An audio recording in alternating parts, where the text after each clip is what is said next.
Good afternoon, everyone. Thanks for joining us here today.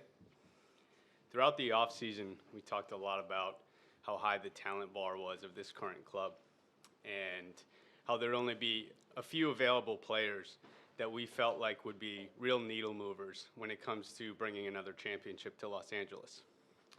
Kyle Tucker is at the very top of that group and one of the most complete players in all of baseball. He's a proven all-star, a Gold Glove defender, a Silver Slugger, and can impact the game in every phase. He brings power, discipline, athleticism, and consistency, all qualities we feel strongly help contribute to winning championships. Tuck, we're excited about what you're going to bring to this club and to this city.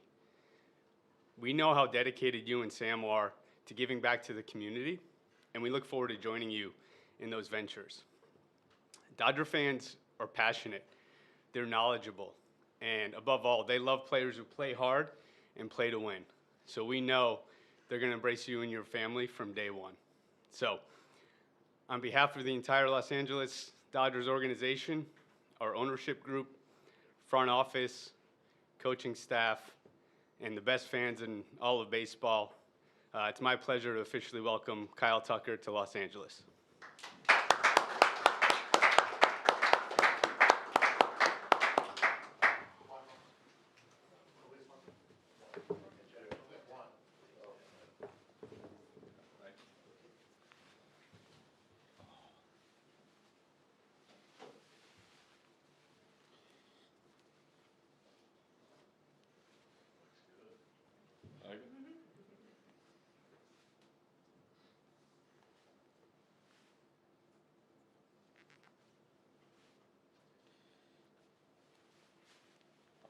Mess up the hair or not?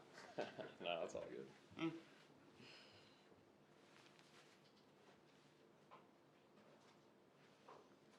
Yeah, looks good. Awesome. Congratulations. Thank you, appreciate it.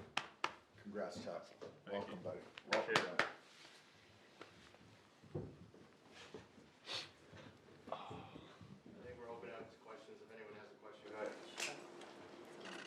Kyle, welcome to Los Angeles. Thank Just when you. you think about making this decision, what made the city, this team so appealing? And can you just talk about how this all really came together for you? I mean, it was interesting. I mean, obviously, I think very highly of this organization. I mean, from the top down, from ownership group to the front office. I think it's first class experience with all of that. I mean, playing here is exciting. You can see the fan base really embrace the team, embrace the city, and want to encourage the players to go out there and play at a high level. And I think the players kind of speak for themselves with the play out that they do out on the field, winning multiple World Series championships, especially the last 2 years.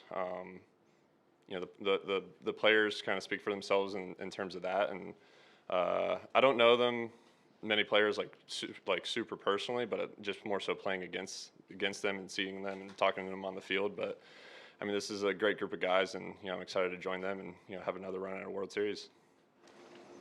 Congrats, Kyle. It's Bobby Dye with The Athletic.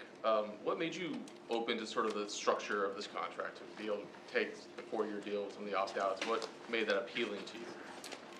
It's just kind of how things went.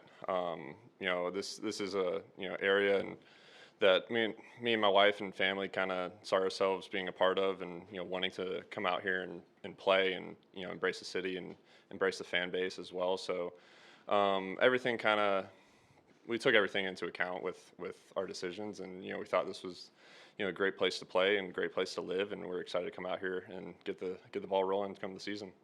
Kind of to that point, like when you were getting interest from teams on different coasts and different markets with different kind of structures, like what were the things you were prioritizing or looking for as you were going through the process, and what kind of were the key factors at the end for you when you made the decision?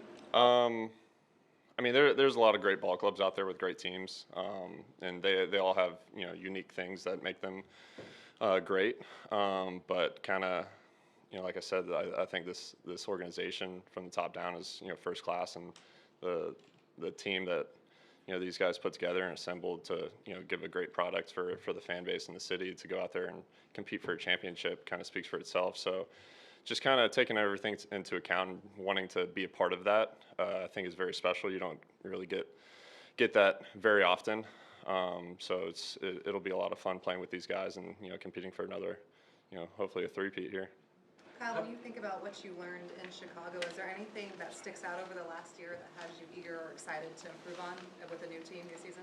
Yeah, I mean, last year I had a lot of fun with that group. I mean, there's some phenomenal people over there, and they do a really good job. But I'm excited to start this journey here in LA with me and my family and the group that I've mentioned.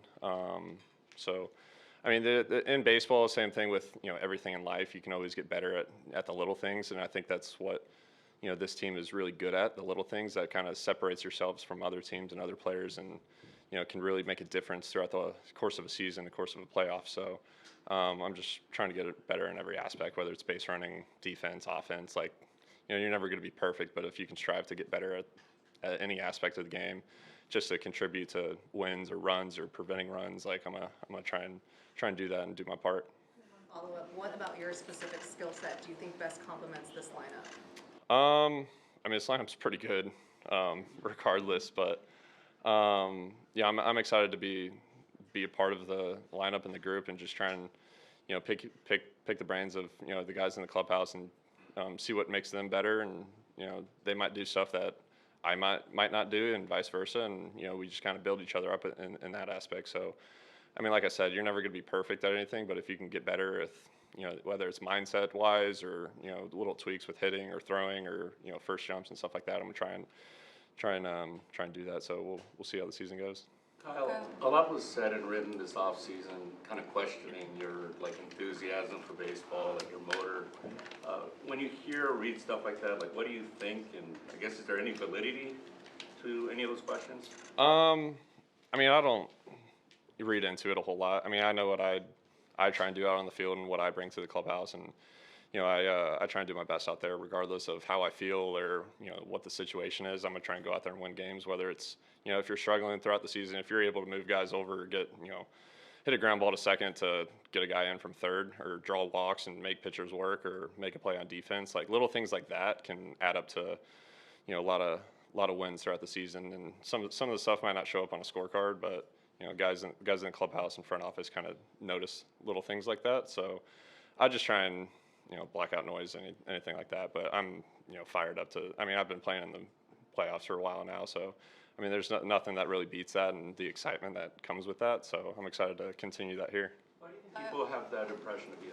I don't know. Maybe I'm just maybe a little bit of my demeanor, but I know who I am, and everyone in the clubhouse knows how I go about my day. So that's all that really matters. Just trying to keep it close within the clubhouse and the guys that you kind of work with and grind on a daily basis with. So I'm excited to join that.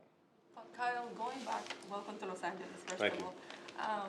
Going back to the fan base, and you said this fan base is very strong, and it's a very multicultural city, Los Angeles, especially given your Spanish heritage. How excited are you to connect with the Latino fan base here? Yeah, my mom's excited about that one, but this fan base is exciting. I mean, you can, whether you're walking around the streets or driving around to different parts of LA. I mean, even when we go on the road, the fan base travels really well and supports this team. So I'm excited to kind of experience that and be a part of it. So I'm looking forward to opening day here, and obviously spring training starts a little before that, so you get a little bit of a taste of that. But I don't think there's anything like when the season starts. And I mean, obviously you guys are going to be bringing out the rings and everything, so that'll be cool to watch, and hopefully next year I'll be a part of that. Well, was coming here to a team that has as many star players as they already do, kind of whatever, shares the load a little bit of just the expectation and pressure. Was that part of the appeal here, was knowing just kind of the roster they already had and kind of how you can fit into it? I mean, somewhat. I mean, this team obviously is very good, and I'm just excited to be a part of that group and just trying to build myself up on a personal level, but also contribute with everyone else. I mean, obviously, I think playing for a winning ball club, which this team is it just makes it a lot more fun. It makes it exciting, to go out there every single day. I mean, we play so many games that, it can kind of get to you a little bit, but I mean, working with this group of guys, I think it's going to make it a lot of fun throughout the whole year. Kind of related to that, Dave, have you thought about how you might construct your batting order now that you have, someone else with a lot of pop who can go near the top? Yeah, so Kyle's in the hot box, right in the hopper right now. So I think for me, I was talking to Gomer and Andrew just recently, and it's just fun to kind of think about, where Kyle's going to hit in the lineup, and obviously he'll be in right field, and Teo's excited about playing left field.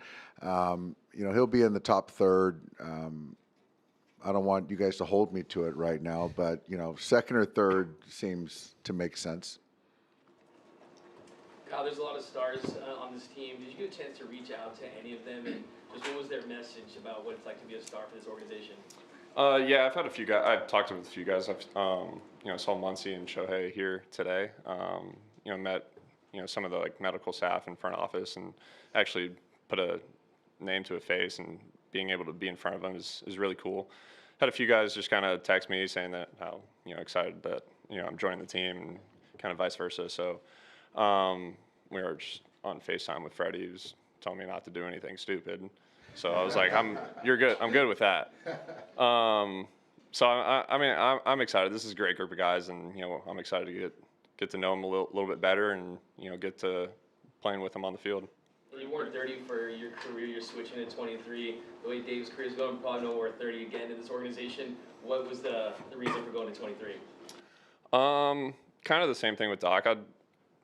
I'd give him a call just to give a shot in the dark. I kind of knew his reasoning behind having number 30, but I was like, I'm just going to take a shot in the dark here and see what happens. I wasn't necessarily expecting it, but kind of in the same sense with him, with me going to 23.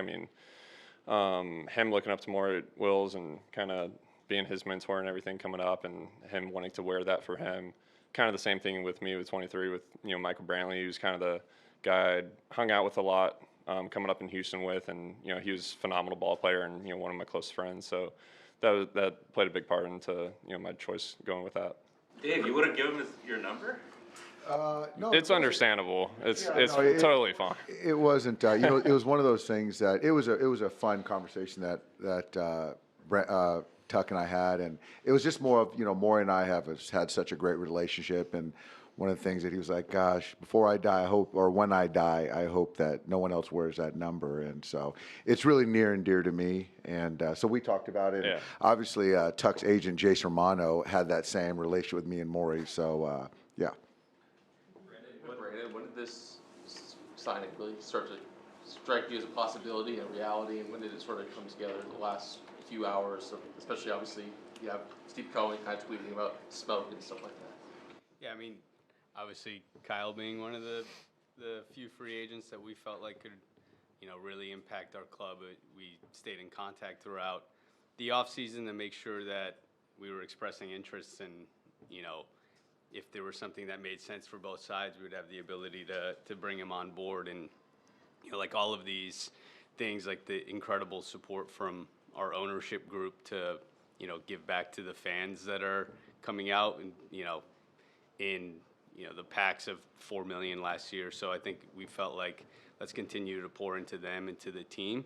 And when we had the opportunity to do it, and this was a real chance to fill a hole that would really impact our team, we did it. So it was one of those things where we were kind of waiting around and being in contact, and then it came together pretty quickly over probably 5 to 7 days. Kyle, in previous years or in this offseason, what did you admire from afar about the Dodger organization? Like I said earlier, I think this team kind of speaks for itself with what they do out on the field. Obviously, playing here is a little challenging in the fact that you got to go against a really good lineup and pitching staff, and obviously Doc does a really good job at managing situations that happen throughout the game, and then the fan base I think does a really good job backing the players and the team behind them. So.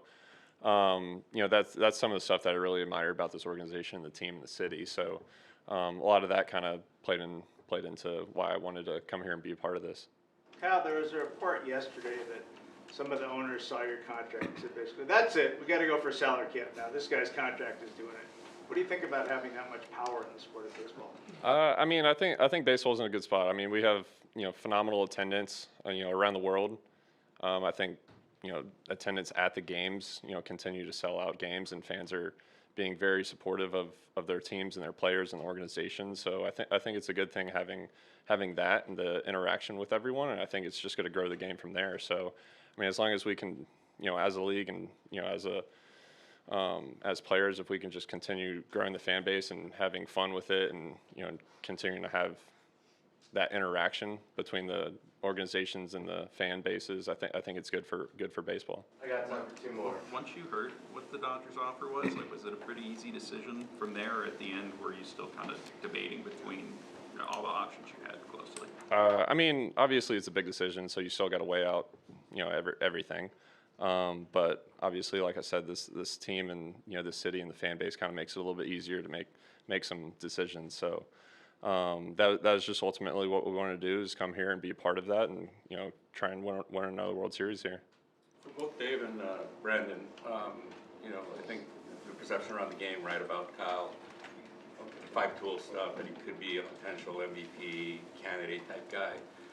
How much more do you think is in there, and what do you think you guys can do to help him maybe, bring that out? I'll start. I think there's another Gold Glove in there. I think that having a lot of people around him, I think there's more runs scored in there.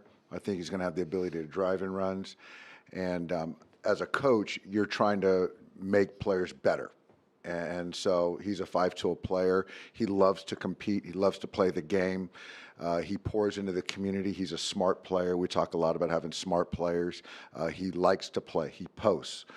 His enthusiasm, and there's an inner fire that I've seen. I've vetted him with other coaches and managers about him, which made me personally excited when, Andrew and the organization and Gomer, we said that this might be a possibility. So I think for me, the coaching staff, we're going to just try to continue to make him better on whatever it takes. But I do think that Kyle's kind of mindset on the micro, the day-to-day, just winning a baseball game, that kind of is in line with what we do. But do I think, as you said, an MVP candidate? Absolutely. Do I think he can win a Gold Glove? Absolutely. So I think that's kind of, if you're talking about other things, yeah. Perfectly said. Thanks, guys. Thanks, everybody. Thanks, Kyle. Yeah, sure. I'll go on the other side, Kyle. Get you in the middle.